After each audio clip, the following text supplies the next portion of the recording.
Welcome to Dare a New Belief, a place to discover what is possible for your life after the loss of a loved one, and where you will find inspiration, insight, support, and love, and hopefully a bit of laughter to help you through your day. Now, here's your host, Nada Hogan.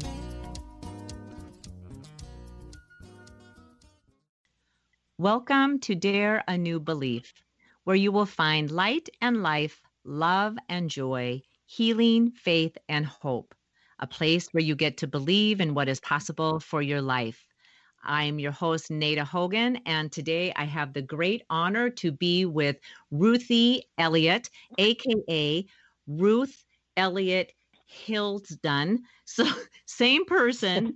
And Ruthie, as she became a mom, she realized that ushers you into a club.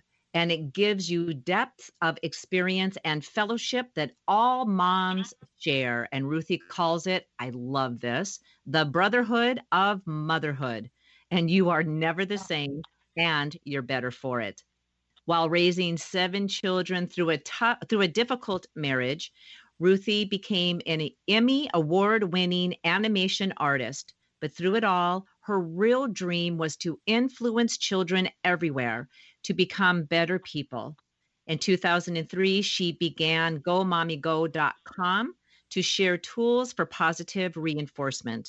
And in 2007, she founded EDU Designs, a nonprofit that creates media for children's character development. And ever since then, Ruthie has been reaching families with tools that embody love in action. She is also a personal coach, and Ruthie helps women get in touch with things that they have had the hardest time saying. Welcome, Ruthie. I'm so grateful for you being here again. Thank you, Nada. It's really my pleasure, and I just think you're awesome. You're wonderful. Thank you so much. Oh, well, thank you. Yes, this is just beautiful. And my gosh, the time just went flying by last time. So I'm going to try to stay focused here. And Okay. so I want to pick up where we left off last time, because we were talking about how it was that you got into doing children's work. And so you were sharing about your personal story when you were growing up and what you discovered when you were 8 years old. And listeners, please go back and listen to part 1, because it is amazing. And it's what happens to all of us. We can hear something and we can take it the wrong way, or we hear something that is exactly the right way, but that little brain just doesn't have a way to filter it. And so this is where I want to pick up and go with this. So I know that you had an older sister and she got into astrology, and everything that your older sister did, you could not get involved in that. That's her gig and you stay away from it. But I want to, did you have other siblings, or was it just you and your sister? Well, actually, it was me and first there was my oldest sister, then a middle sister, and then me. And see, that's why by the time I was coming along, my dad was tired of kids. Yes. He was saying, this is expensive. Why are we doing this? But then, so like since I was the littlest, I was the baby, and like to me, being a child and having the ability to love another human being, it seemed like the biggest goal in the world and the most wonderful thing that if you could bring a child into the world. And I wanted a baby. I wanted a baby so badly when I was like 7 years old. I wanted it, but I knew I was too little. And I had so much love to give. I said, okay, well, geez, what am I going to do? Well, if my mom has a baby, then I can take care of it. Yes. So I was outside one day and I saw a shooting star, and it was at night, rather. It was one day at night. I was out at night and I just watched Pinocchio, when you wish upon a star. So I thought, this is my big chance. So I looked up into the sky and I saw the star and I said, what should I wish for, God? What should I wish for? And I said, a baby brother. That's what I want. And then I wanted a baby brother. So I said, oh, please, God. Well, about 3 months later, that's when my mother, I found out she was starting to look a little fat. Yeah. I guess it was, I don't know if it was 3 months later or whenever, but anyway, she was pregnant, and that was my little baby brother. And it was due to that experience when I asked her if she was getting fat, and she said, "No, I'm afraid I might be pregnant." I thought, "Pregnant! Yay! I'm gonna get my baby brother!" Yes. And I was so excited. And then she said, "But your dad isn't very happy about it." And so I said, "What? What? How can you not be happy about it? I mean, to me, babies were joy." Yeah. And so she says, "Well, he wants me to have an abortion." Now, this is terrible. She shouldn't have told me, but she was in such a devastated state of emotional, she was really at a low point that time. Yeah. And so that's when she revealed to me, unfortunately, that, I said, "What's an abortion?" And she said, "Well, that's when they take the baby out." Yeah. I said, "No, they can't. That's my baby brother." And I said, "Please don't let him do that." And I told her, I said, "I'll help you. I'll stay up and I'll wake up in the middle of the night. I'll feed him. I'll do everything. Just don't get rid of my baby brother."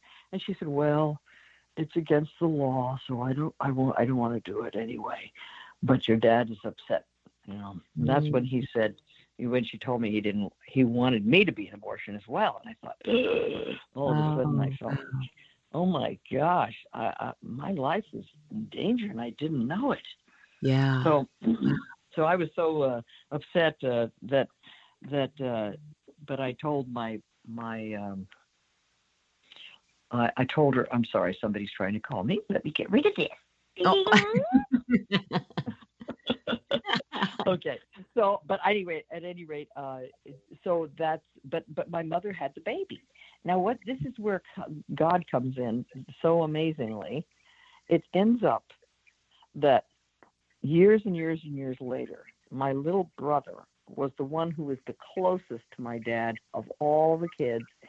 Oh, and wow. he became an engineer, and my dad was an engineer. And so it all worked out that my little brother ended up being the biggest blessing to my dad that he could have ever wished for, and that he didn't want the most. Wow. So just goes to show you, sometimes the things that you think are going to be the biggest hard work are actually your biggest blessings that you're, lucky to have. Oh my gosh, no kidding. That is so beautiful. I love that. That gives me goosebumps. Yes. That's Yes. fabulous. Isn't that Wow. amazing? So do you Anyway, go ahead. I'm sorry. No. Yeah, I guess you asked me what you were going to ask me, because I kind of lost track of where we were going. Well, and I know, because I'm telling you, our conversations, they are so much fun. I love these. And I'm wondering, because at 8 years old, I think you said at 8 years old, as this young child, you just knew how you just had all of this love to give. And there's not very many children that I remember running across my age that would just know that I just have so much love to give. And it still exudes from you, because the work that you do and being such a beautiful artist, and the work that you do with women and with children, and you had 7 gorgeous kids. So let me find out a little bit about your children. Did you raise them full of all of this love and excitement? Well, I tried. Yeah. I tried. Now, this is what's so amazing.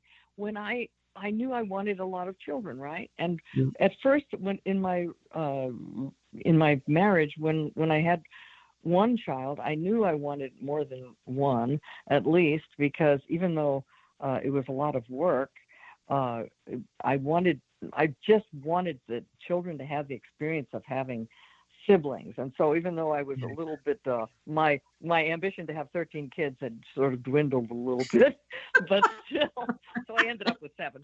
But still, after I had the first one, I thought, ideally, I wanted them to be about 2 years apart. And my daughter was she would be 2 pretty soon. So I had, thought, well, gee, I should have another one. Well, this is what's so amazing. I ran across this lady who was psychic in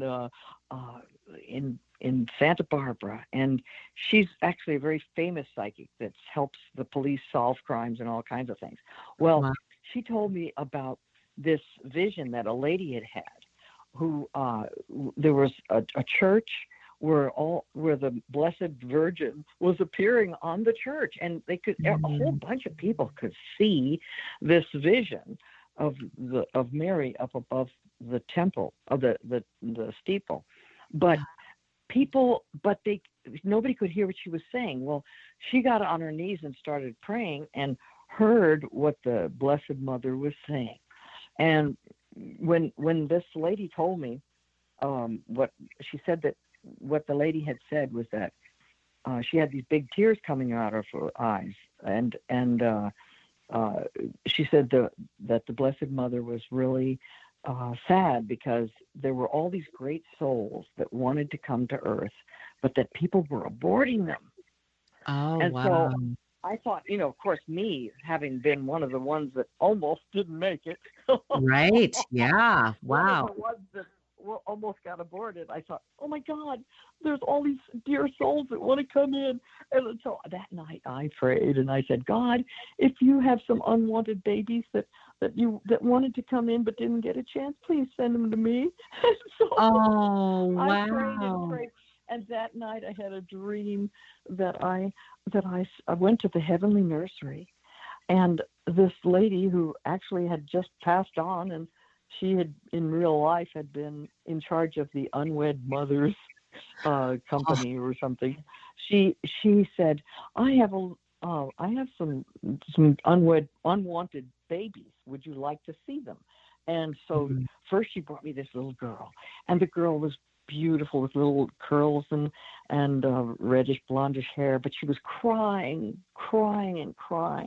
I said, oh, and I already had a little girl. So then she said, but we also have a little boy. Would you like to see the little boy?